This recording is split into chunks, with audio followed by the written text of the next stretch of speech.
먼저 말씀을 먹어야 산다. 이것이 오늘 말씀의 주제입니다. 청야작전이라는 것이 있습니다. 군대 용어인데 청야라는 것은 들녘을 깨끗이 한다라는 뜻입니다. 청야전술이라는 것은 적군의 손에 들어가 유용하게 쓰일 만한 곡식이나 물자를 모두 태워 없애버리는 방어전술입니다. 적이 장거리 원정을 와서 보급이 쉽지 않을 때 이런 청야전술은 굉장히 효과적인 방어입니다. 우리나라 역사에 최초로 기록된 청야작전, 청야전술이 있었습니다. 수나라가 100만 대군을 이끌고 고구려를 침략했을 때 을지문덕 장군이 살수대첩으로 이기지 않습니까? 그때 을지문덕 장군 못지않게 이 전술이 있었기 때문에 승리할 수 있었던 게 청야전술이었습니다. 고구려 수나라가 천여로 왔을 때 고구려는 침공 예상로마다 곡식을 다 태우던가 우물로 또 우물도 다 메꾸고 청야작전을 써서 수나라 군사들이 고구려 와서 먹을 게 아예 없게 만들어버렸습니다. 지친 수나라 군사가 요동성을 함락하지 못하고 나자 이제 악수를 하나 두게 됩니다.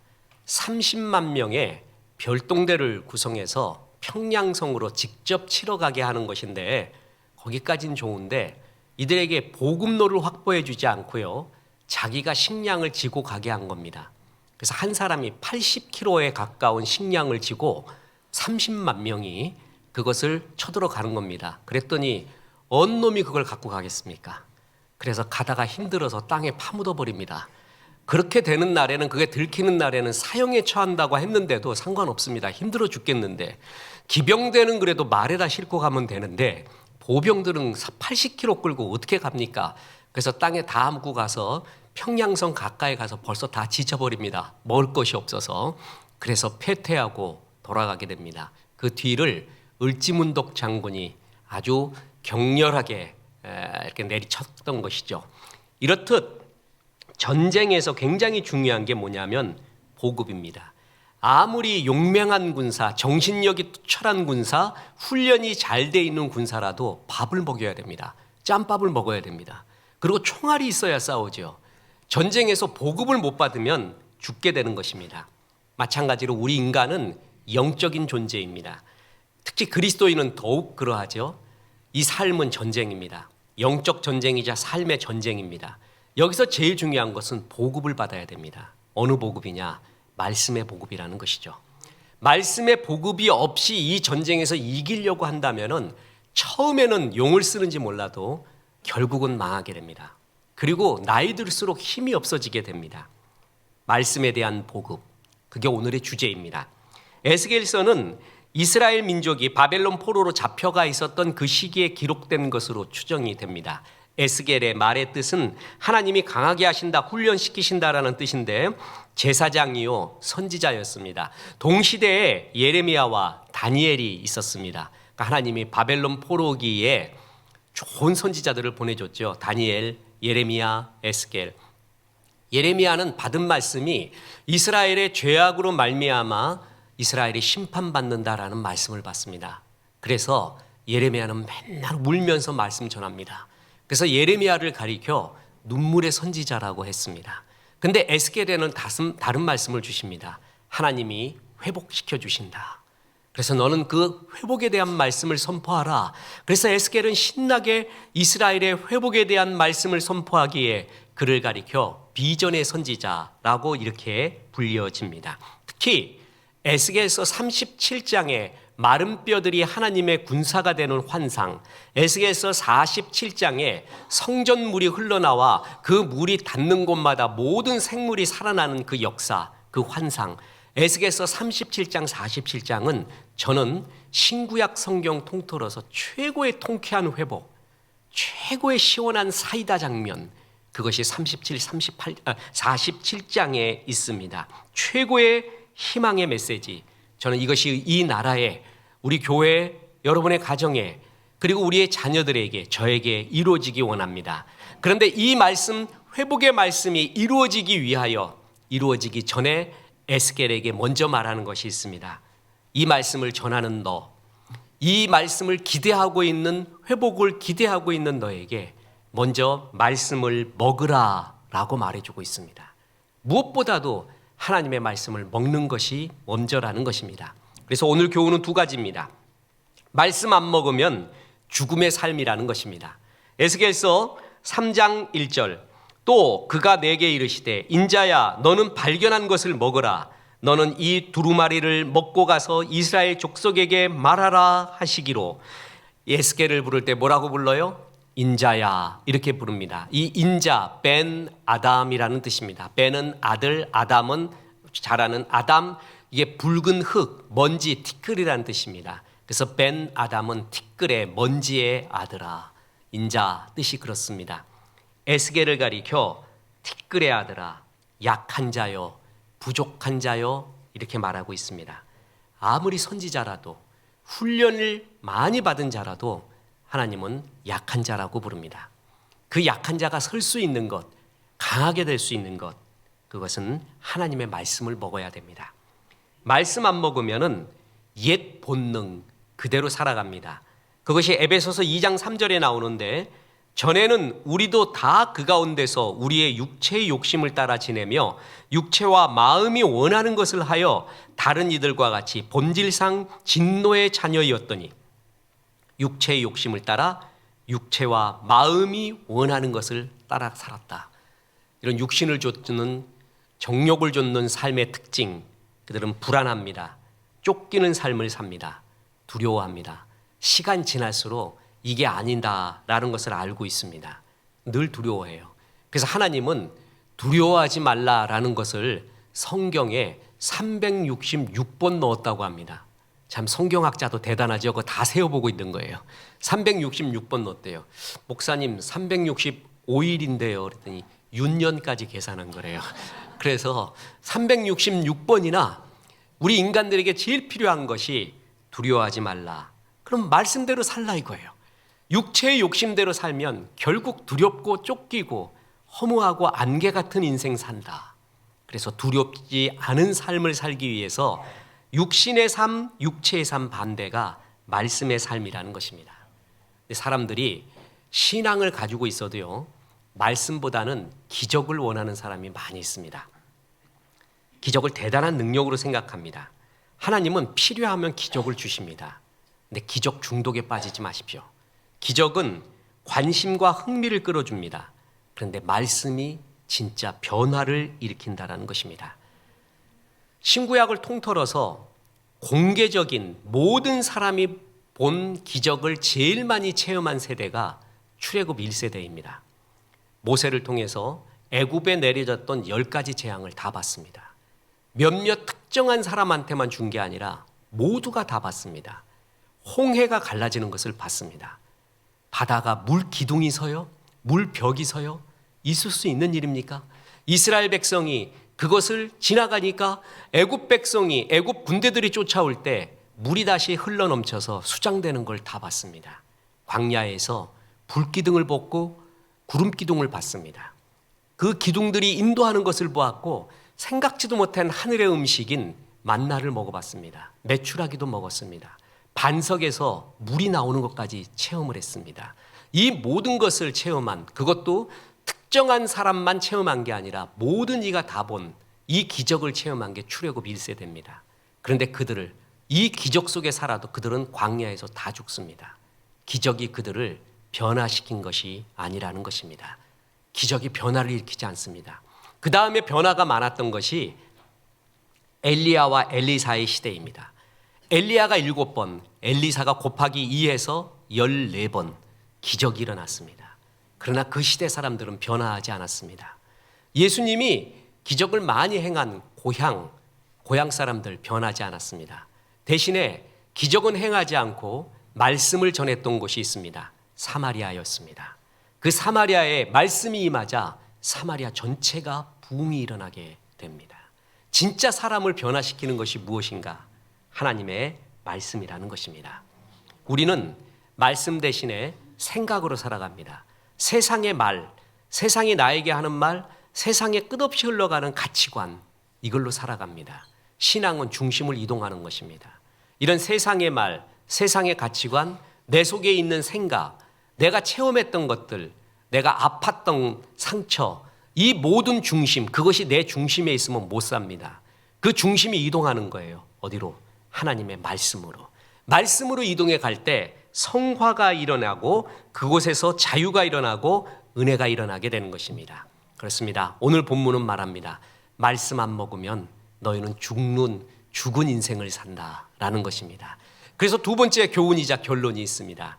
먼저 하나님의 말씀을 먹으라라는 것입니다.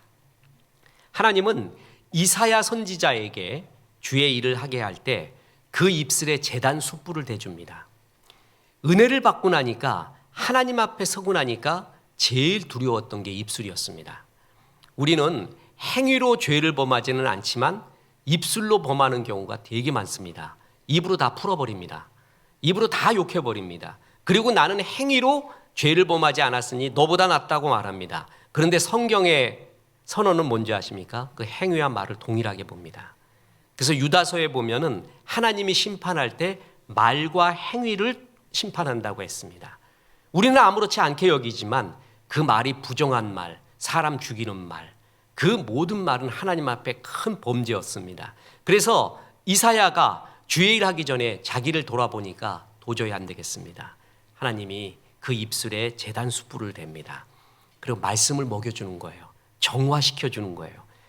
자, 에스겔과 동시대에 예레미야가 있었다 그랬죠. 눈물의 선지자 예레미야. 예레미야에게 처음에 말씀을 대줍니다. 입에다가 담아줍니다. 그런데 어떻게 하냐면 그 다음에는 말씀을 아예 먹으라고 말합니다.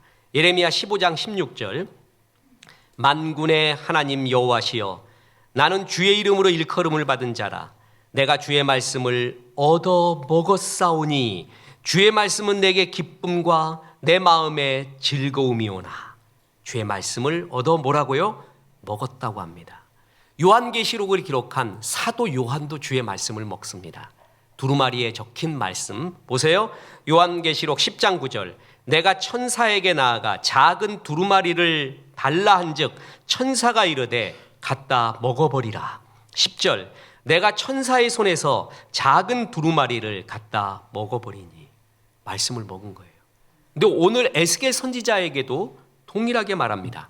손이 나타나고 두루마리가 펼쳐집니다. 말씀이 주어지고 그 말씀을 받아 먹습니다.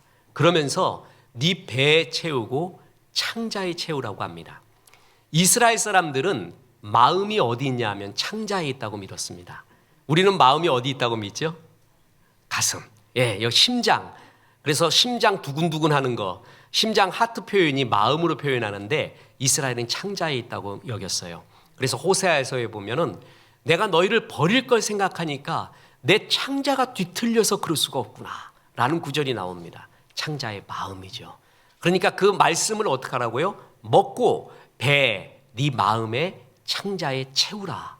그것을 에스겔에게 먼저 말합니다.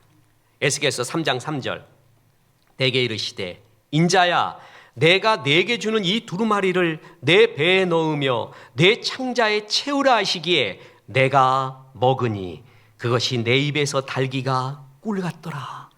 말씀을 먹었다라는 것입니다. 우리가 신년 부흥회 때 입술에 말씀을 채우라고 했습니다. 입술에 말씀을 채워라. 오늘 에스겔서의 말씀은 뭐죠? 그 말씀을 배에다가 네 창자에 아예 먹어서 동화시켜라 라고 합니다.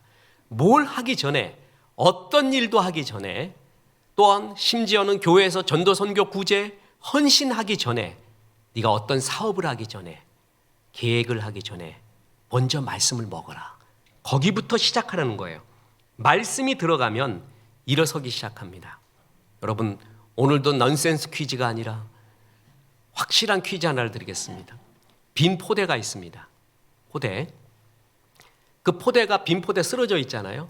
이 포대를 90도로 딱 서게 하는 방법이 있습니다. 어떻게 합니까? 그렇죠. 모래를 넣거나 소금을 넣거나 뭘 넣으면 딱 채워지게 됩니다. 그죠? 우린 빈 포대 같은 벤 아담 인자 같은 사람입니다. 욕심이 채워지면 욕심으로 딱 씁니다. 그런데 뭘로 채워야 돼요? 하나님 말씀으로. 말씀으로 세우면은 말씀으로 딱 굳게 서버리는 거예요. 빈 포대 같은 내가 하나님의 말씀으로 굳게 서요. 말씀이 들어가면 세워지게 됩니다. 일어서게 됩니다. 말씀이 진짜 나를 변화시키는 것입니다. 복이 뭔지 아십니까? 말씀 좋은 게 복입니다. 찬양 좋은 게 복이에요. 기도 좋은 게 복이에요. 그런 말 하지 마세요. 이 복도 지지리도 없는 사람 같으니라고 자기를 가리켜 그렇게 말하지 마십시오. 복이 있어서 예배가 좋은 거예요. 예배 나오는 거예요. 기도가 좋고 믿어지고 찬양이 좋고 말씀이 좋은 거예요. 그것처럼 복 받은 것은 없는 것입니다. 복이 있기 때문에 그게 좋은 거예요. 하나님의 말씀이 더 들어가서 채워져야 됩니다. 그러면 살아나게 됩니다. 그래서 보십시오. 먼저 말씀을 먹으라라고 했죠. 저 이 먹으라 갖고 참 고민했습니다. 어떻게 해야 먹는 것인가? 일주일 내내 고민하고 아내한테도 뭐가 의미인 것 같은가 기도해봐라. 주석 써보고 책 보고 너무 쉬운 거였습니다. 소화시켜라. 내면화해라. 네 마음으로 내려가라 라는 것입니다. 순종하라. 실천하라 라는 것입니다. 그게 소화까지 돼서 먹는 것입니다. 어떤 사람은 잘 알아요. 말씀으로 포장이 잘 됐어요. 포장이에요. 그럼 포장에 비슷한 말 화장, 분장, 환장, 변장 이게 다 돼 있어요. 진짜가 없어요. 진짜. 그런데 마음까지 안 내려간 거예요. 그게 누가복음 10장에 나오는 어느 한 율법사의 이야기입니다. 보세요. 누가복음 10장 25절 어떤 율법 교사가 일어나 예수를 시험하여 이르되 선생님 내가 무엇을 하여야 영생을 얻으리이까? 예수께서 이르시되 율법에 무엇이라 기록되어 있으며 내가 어떻게 읽느냐? 기가 막힌 구절입니다. 시험에서 말하는 거죠. 진짜 궁금해서 말하는 게 아니라. 그랬더니 율법에 뭐라고 적혀 있니? 말씀에. 그리고 너는 그걸 어떻게 읽었니? 어떻게 읽었니? 너 진짜 그 말씀을 믿었니? 그 말씀이 네 가슴 속까지 들어왔니? 너는 그 말씀을 어떻게 읽어왔니? 말씀으로 포장된 사람이에요. 이런 사람은 말씀이 불이 되지 않습니다. 나를 태우지 않습니다. 먹지 않았기 때문에 그렇습니다. 어떤 사람은 말씀으로 잘 포장돼 있어요. 근데 먹지 않았어요. 그것이 나를 진짜 변화시키지 않아요. 저는 정말 확신하는 것이 있습니다. 하나님의 말씀처럼 우리를 변화시키는 것은 없습니다. 뒤집어 놓습니다. 그리고 그거는 변하지가 않습니다. 우리가 막 애써 감정적으로 드렸던 것들도 참 좋은 것입니다. 그런데 그게 어떨 때는 내가 감정으로 드렸지 진짜 마음으로 드렸나? 진짜 그것이 나에게 변화를 일으키느냐? 회의가 들 때가 가끔 있습니다. 주의 말씀으로 뜨겁잖아요. 그러면 그것은 변하지가 않습니다. 엠마오로 가는 제자들에게 주님이 나타났습니다. 엠마오로 가는 제자는 실망했습니다.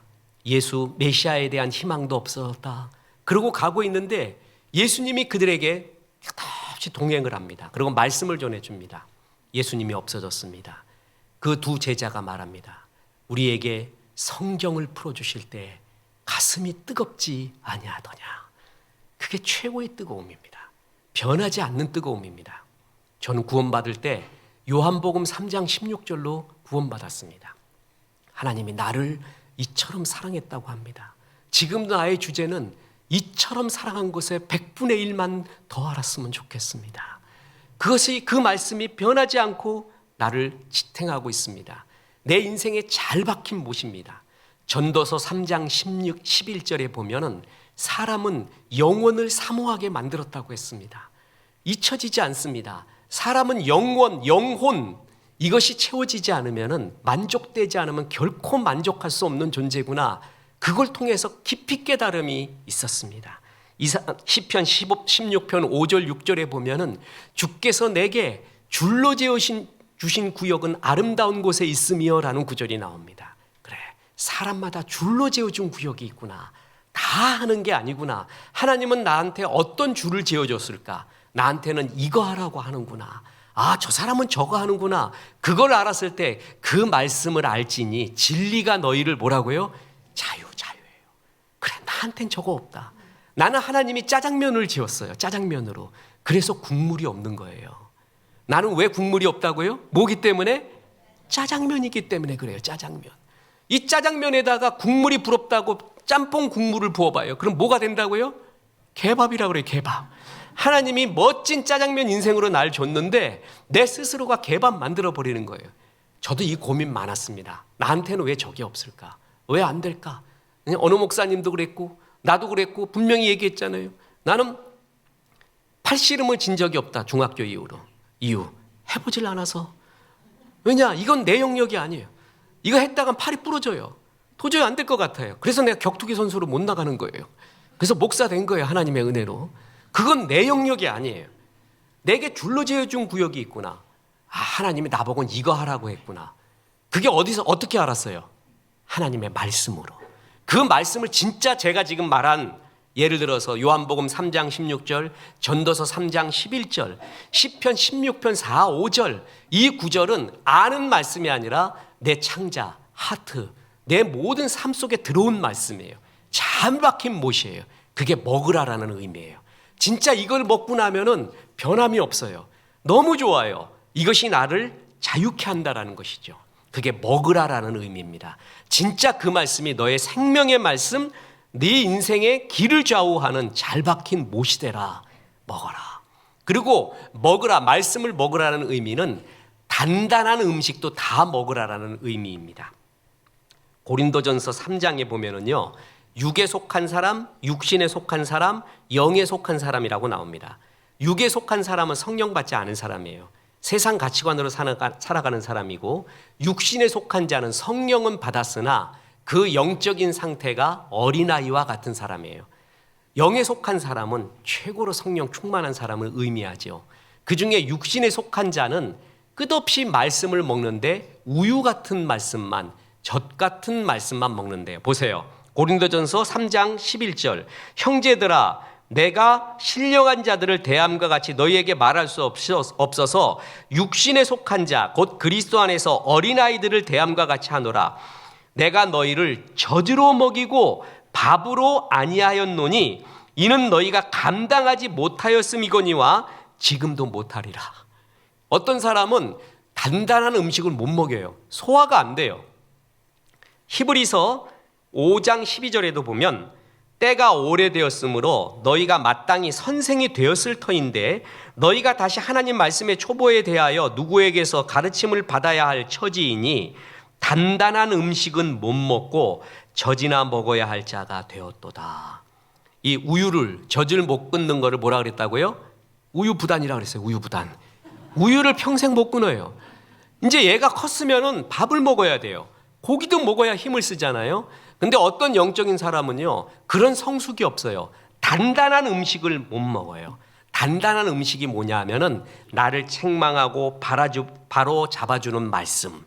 그리고 이걸 하라, 헌신하라, 십자가, 희생, 이런 말은 진짜 싫어해. 그런 말을 하지 말래. 그럼 날 사랑한다. 나 복 줄 거다. 형통할 거다. 그 말씀만 좋아해요. 그 말씀도 좋아요. 그 말씀만 좋아할 때 그것을 젖만 먹이는, 그리고 밥을 못 먹이는, 우유만 먹는 상태라고 말합니다. 에스겔을 보고 말씀을 먹으라고 했잖아요. 그런데 그 먹는다는 거에 뭐가 들어가 있는 줄 아십니까? 애가와 애통이 들어가 있습니다. 보세요. 에스겔서 2장 8절. 너 인자야, 내가 네게 이르는 말을 듣고 그 패역한 족속같이 패역하지 말고 내 입을 벌리고 내가 네게 주는 것을 먹으라 하시기로 내가 보니 보라 한 손이 나를 향하여 펴지고 보라 그 안에 두루마리 책이 있더라. 그가 그것을 내 앞에 펴시니 그 안팎에 글이 있는데 그 위에 애가와 애곡과 재앙의 말이 기록되었더라. 그러니까 에스겔은 47장에 나오는 회복의 말씀, 영광의 희망의 말씀도 먹었고요.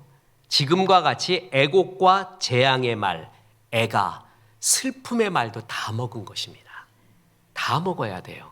골라 먹으면 안 되는 거죠. 이게 성경 통독의 위대함, 아름다움인데 성경 통독할 때 어떤 목사님은 줄긋지 말아요. 저는 반은 맞고 반은 틀리고 또 생각을 합니다. 왜 은혜 받은 거 줄궈야죠. 근데 성경 통독할 때는 줄긋는 것만 봐서는 안 됩니다. 성경 통독할 땐 그걸 진짜 없애버려야 돼요. 그래서 어떤 목사님은 정말 은혜 받은 거 줄긋고요. 그 다음에 통독할 때는 새로운 성경으로 한대요. 목사님 그러기에 돈이 없는데요. 그래. 그럼 저한테 오십시오. 제가 기도해 드리겠습니다. 그래서 선입감에 빠지지 않으려고 하는 거예요. 그렇게까지 하는 목사님이 계십니다. 그것은 뭐냐면 다 먹어야 된다는 거죠. 항상 눈이 가는 거, 내가 좋아하는 거, 설교 골라 듣기를 해서는 안 된다는 거죠. 설교 골라 듣기를 하면은요, 나를, 내 자아를, 내 뜻을 더 강화시키는데 설교를 사용하는 것입니다. 내가 이런 생각 갖고 있는데 그런 생각과 비슷한 설교만 들어요. 그것도 신앙의 확증 평양에 빠져버리는 것입니다. 다 들어야 돼요. 그러니까 성경 말씀을 저거는 나한테 적용 안 되는 것 같아, 좀 너무 딱딱한데 너무 단단한데 하는 걸 다 들어야 돼요. 그래야 큽니다. 그래야 진짜 성숙해진다라는 것이죠. 다 듣고 순종하면은 그 전에 느낄 수 없었던 하나님의 은혜의 기적을 맛보게 됩니다. 대박이 터지게 됩니다. 그래서 다 하라는 것입니다.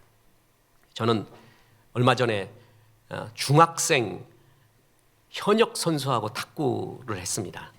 결과가 어떻게 될 것 같습니까? 박살이라고 아십니까? 근데 그 박살 앞에 개가 들어갑니다. 개박살이라고. 3대 0으로 아주 그냥 5점이라도 넘겨야지. 11점 경기에서 상대편이 실수한 거 몇 개, 내가 눈 감고 때린 거 몇 개, 그 외에는 개박살이 나버렸습니다.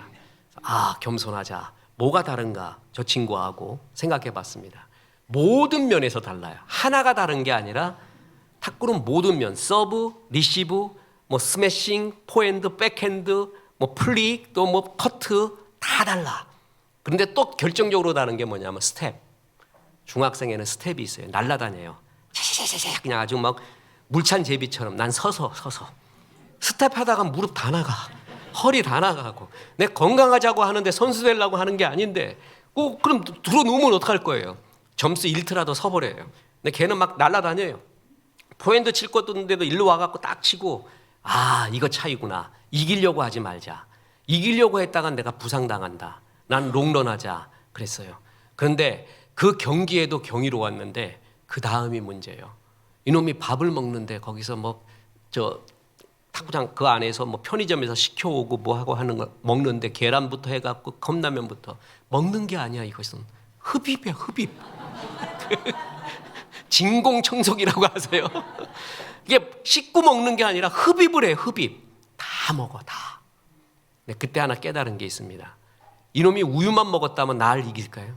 지금까지 우유 먹고 있다면은 선수라도 나 못 이깁니다. 다 먹었어요, 다. 뭐든지를 먹어서 튼튼한 것입니다. 우유만 먹고 있으면 결코 전초는 못 됩니다. 그 사람 조금만 위기 오잖아요. 하나님은 원망해 버립니다. 이럴 수 있냐고 얘기합니다. 날 사랑하지 않는구나라고 하고 또 별소리 다 합니다. 전초는 비만 오면 끝나버려요. 눈만 오면 끝나버려요. 다 먹어요. 말씀을 다 먹어. 단단한 음식까지. 그렇게 될 때 흔들리지가 않아.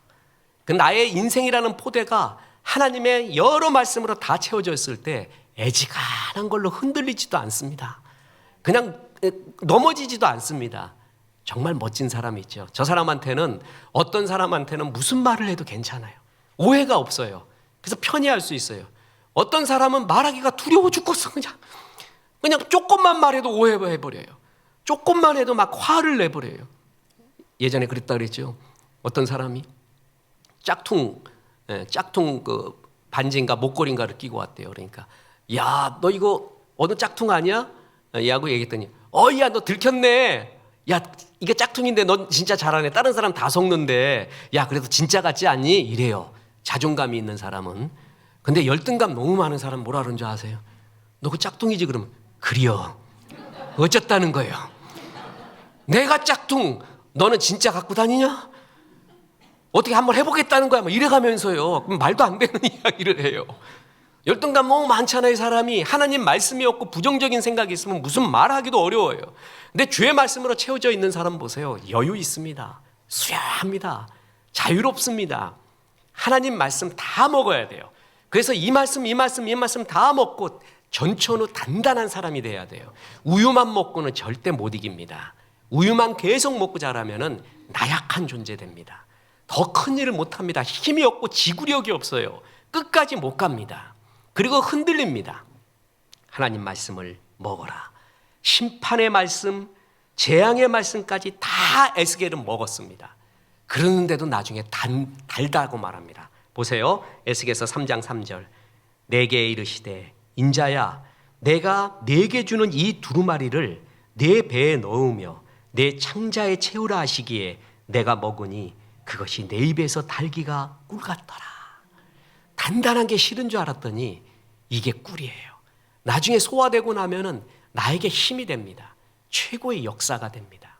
그래서 너는 세상 말씀 먹지 못하면은 빈포대 같은 존재다. 말씀으로 세워진 강한 말씀의 사람 되라. 무엇을 하기 전에 먼저 하나님의 말씀에 공급을 받으라 라고 말하고 있습니다. 그렇습니다.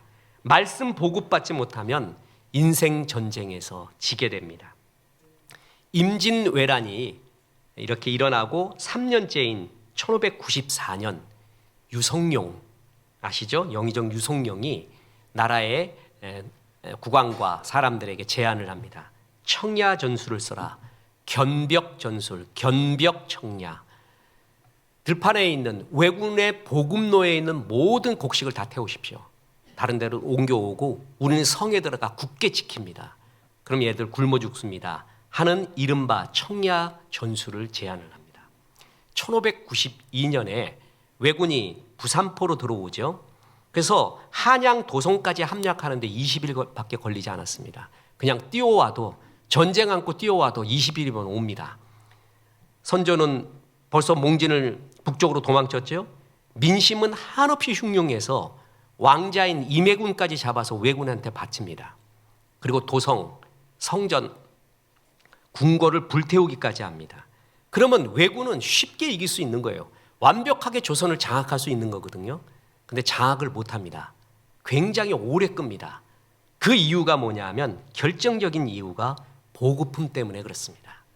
조선이 가난해서 일단 먹을 게 없어요. 그리고 유성룡 제안으로 청야 전술을 써요. 다 태우고 도망가 버려요. 성 지키고 그냥 앉아 있는 거예요. 그랬더니 먹어야 싸우잖아요. 아무리 칼싸움 잘해도 먹어야지. 총알이 있어야 싸우잖아요. 그 보급품을 일본에서 가지고 옵니다. 본토에서. 그래서 본토에서 가지고 와서 쓰시마 섬 남해 서해 제물포로 들어오는 게 작전이었어요. 근데 그게 막혀버립니다. 왜 막혀요? 이순신이 남해에서 다 막아버린 거예요. 이순신의 위대한 점이요. 그냥 이겼다는 게 아니라 왜군의 보급로를 다 끌어버린 거예요. 먹을 게 있어야죠. 그래가지고 일본 측 기록에 보면 굶어 죽는 사람, 비참하게 죽는 사람이 되게 많았던 거예요. 그때 또 명나라 군사까지 쳐들어오죠.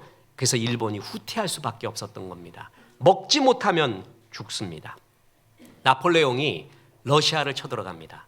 러시아의 유명한 작전이 청야 작전입니다. 니네 잘 싸워라, 우린 간다. 다 태우고 가면은 러시아의 그 추운 겨울과 싸워야 돼요. 나폴레옹이 거기서 집니다. 나폴레옹이 러시아의 청야 전술에 져면서부터 몰락이 시작이 되지요. 전 세계의 전쟁사에서 가장 비참한 전쟁 중에 하나가 독서 전쟁입니다. 독일과 소련 2차 세계대전 때요. 독일이 또 올라가는 겁니다. 소련으로. 그때도 레닌그라드가 거의 점령 90% 이상 점령이 됐을 때도 문 걸어 잠고 청야 전술 다 태워버리고 독일이 거기서 어떻게 됩니까? 식량, 배급품 부족으로 결국 패퇴하게 됩니다. 다시 말합니다. 어떤 강한 군사도 보급받지 못하면 지게 되는 것입니다. 2차 세계대전 때 저는 깜짝 놀랐습니다. 일본이 세계대전 일으키기 전 태평양 전쟁이 일어나기 전에 왜 미국을 건드려 저 바보들이 이렇게 생각을 했어요. 왜 건드렸는지도 궁금했고요. 자신감이 그만큼 있었느냐도 궁금했어요. 근데 자신감 있을 만했습니다. 그때 당시 세계 최고의 공군력이 일본이었습니다. 최고의 해군력도 일본이었습니다. 미국은 순위에도 못 들어요. 잠재력만 있었어요. 거기에 끼지도 않았으니까. 그랬더니 자신 있었던 거예요. 특히 그 제로센 같은 일본의 그 비행기는 당시 미국의 모든 비행기보다 뛰어난 비행기였습니다. 그러니까 자신감이 있었죠. 근데 전쟁이 일어나고 나니까 어떤 일이 일어난 거예요? 미국의 보급 능력 만들어내기 시작하는데 거기에 일본이 못 당한 겁니다. 그래서 결국 군수와 보급에서 지기 시작한 거예요. 독일도 마찬가지입니다. 독일도 보급 능력이 미국한테 딸리게 된 겁니다. 유보트를 통해서 독일의 잠수함이 대서양으로 오고 가는 화물선, 그 화물선을 갖다가 어뢰로 쏴 죽였잖아요. 그랬더니 그 유보트를 이길 길이 지금으로는 없습니다. 그랬더니 미국의 전략이 뭔지 아세요? 그거보다 몰락하는 침몰하는 배보다 더 많이 만들자. 그래갖고 일주일에 2대 만들었습니다. 그래갖고 배급을 했어요. 거기에 못 당한 거예요. 저는 제일 궁금했던 게 핵무기, 원자 핵무기가 독일에서 먼저 알아내고 독일의 과학자들이 먼저 시작을 했다고 하는 거 아닙니까? 거기에 유대인들이 들어가 있어서 유대인들 핍박하는 걸 보고 유대인들이 망명을 가잖아요. 미국으로. 그 아인슈타인 비롯해서 그들이 미국 루즈벨트에게 편지를 써가지고 그야말로 맨하탄 프로젝트를 써가지고 핵무기를 만들게 된 거예요. 전 제일 궁금했던 게 뭐냐면 왜 독일에서 먼저 시작했으면 만들면은 끝나는 건데 왜 못했는가 궁금했습니다. 근데 동영상과 책을 보면서 아는 게 있었습니다. 독일이 못 만듭니다. 왜 그런 줄 아세요? 돈이 없습니다. 그걸 만들 수 있는 돈과 재력은 미국이 갖고 있었던 거예요. 그래서 맨하탄 프로젝트라고 해가지고요. 시카고 대학과 뉴멕시코주의 로스 엘러모스에서 연간 13만 명의 인력, 20억, 그때 당시 20억 달러가 투입이 됩니다. 1년에 20억 달러, 13만 명. 그 돈, 그 장소, 그 실험 도구가 독일에는 없습니다. 그걸 할 수가 없었던 거예요. 그게 전 세계에서 할 수 있었던 나라가 미국이었던 것입니다. 미국이 갖고 있었던 게 뭐예요? 보급, 군수였던 것입니다. 수많은 군수 물자, 보급을 할 수 있었던 것입니다. 왜 그런지 왜 이 이야기를 하는 줄 아세요? 아무리 훌륭한 그리스도인이라도 재능이 뛰어나더라도 하나님으로부터 보급을 받지 못하잖아요. 그러면 결국 자기 힘으로 하게 됩니다. 지치게 됩니다. 결국 넘어지게 됩니다. 끝없이 보급을 받아야 돼요. 성냥불은 아무리 화려해도 조금 지나면은 꺼집니다. 등잔불은 꺼지지가 않습니다. 계속 기름으로 보급을 받기 때문에 그래요. 내가 오늘 청년 집회에서 이 이야기를 했더니 나중에 청년이 묻습니다. 목사님 등잔불이 뭐냐요? 네, 그 말 듣고 굉장히 쇼크를 먹었어요. 얘들은 등잔불이 뭔지를 모르는 거예요. 그죠? 우리는 책으로도 보고 어디서 봤는데 말이에요. 세대가 완전히 다른 거예요. 등잔불은 끝없이 기름으로 보급을 받습니다. 우린 성냥불 같은 존재가 돼서는 안 되는 거예요. 자, 다시 끝으로 말씀 봅니다. 에스겔 3장 1절에 또 그가 내게 이르되 인자야 너는 발견한 것을 먹으라. 너는 이 두루마리를 먹고 가서 이스라엘 족속에게 말하라. 선지자의 너 역할을 먼저 두루마리 말씀을 먹고 해라라는 거예요. 이 말을 달리 해볼까요? 인자야, 성도야, 너는 말씀을 먹고 네가 먼저 충만해라. 그래서 이런 일도 하고 저런 일도 해라. 사장인 네가 먼저 먹고 충만해라. 그래서 사업을 해라. 아버지와 어머니인 네가 먼저 먹고 충만해서 자녀를 그 얼굴로 그 입술로 대하라. 그 다음에 하라. 먼저 말씀을 먹으라. 리더에게, 어머니 아버지, CEO에게, 목사에게 제일 중요한 것은 내가 먼저 하나님의 깊은 샘물에 닿아서 그 맛을 알고 푸른 초장 쉴 만한 물가를 알고 내가 먼저 충만한 것입니다. 그래야 다른 일을 할 수 있습니다. 목사가 맨날 찡그리고 있어갖고 독만 계속 쏘아. 그냥 로켓을 쏘고 독을 쏘고 내가 충만하지 못하니까 그러면 양들이 어떻게 되겠어요? 음식점 들어갔는데 맛있는 음식 진짜 비싼 돈 들여가지고 사랑하는 사람하고 겨우 시간 마련해서 갔는데 그 주인 얼굴이 불독이야. 그냥 왜 왔어 너? 그런 얼굴이야. 한번 그럼 넘어가지를 않는 거야. 넘어가지를. 성공할 수 있는, 승리할 수 있는 최고는 얼굴이 빛나야 돼요. 내가 먼저 충만해야 돼요. 친절이 있고 화남이 있고 건강이 있고요. 그거 안 됩니다. 우리 죄성이 있어서. 뭐가 들어가야 돼요? 말씀이 들어가요. 말씀을 먹어야 돼요. 그래야 소화가 되고 얼굴이 환히 빛납니다. 그래서 인자야, 너는 이 두루마리를 먹고 가서 이스라엘 족속에게 말하라. 일은 그 다음에 하는 것이다. 네가 먼저 하나님 말씀을 먼저 먹고 충만해라. 그것이 모든 일을 승리할 수 있는 하나님의 비결이라는 것입니다. 2024년 주의 말씀 많이 먹으십시오. 통독하고 필사하고 암송하고요. 또한 성경 공부 통해, 또한 이렇게 예배를 통해 이제 2월부터는 다시 성경 공부, 또 금요 성경 아카데미 다 재개가 됩니다. 주의 말씀을 먼저 많이 먹으세요. 그 다음에 가십시오. 그 다음에 해도 늦지 않습니다. 이 충만한 얼굴로, 충만한 심령으로 갈 때 승리하게 됩니다.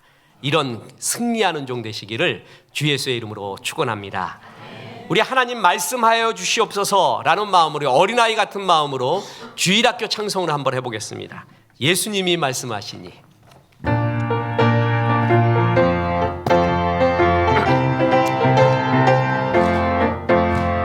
예수님이 말씀하시니 물이 변하여 포도주 됐네. 예수님이 말씀하시니 물이 변하여 포도주 됐네. 예수님 나에게도 말씀하셔서 새롭게 변화시켜 주소. 예수님이 말씀하시니 아디메오가 눈을 떴다네. 예수님이 말씀하시니 아디메오가 눈을 떴다네.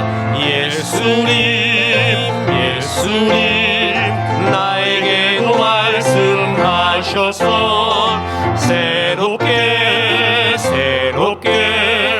변화시켜. 예수님이 말씀하시니 죽은 나사로가 살아났다네. 아멘. 죽은 나사로가 살아났다네. 예수님이 말씀하시니 죽은 나사로가 살아났다네. 예수님 나에게도 말씀하셔서 새롭게 마지막입니다. 예수님이 말씀하시니 인생의 거친 파도가 잔잔해졌네. 거친 파도가 잔잔해졌네. 예수님이 말씀하시니 거친 파도가 잔잔해졌네. 예수님 나에게도 말씀하셔서 새롭게 변화시켜 주소서. 이제는 우리 구주 예수 그리스도의 은혜와 하나님의 크신 사랑과 성령님, 먼저 하나님의 말씀을 먹으라 말씀하심이 이 말씀에 아멘한 성도들에게 함께 하셔서 이제부터 끝날까지 크신 영광 받으시옵기를 우리 구주 예수 그리스도 이름으로 축원하옵나이다. 아멘.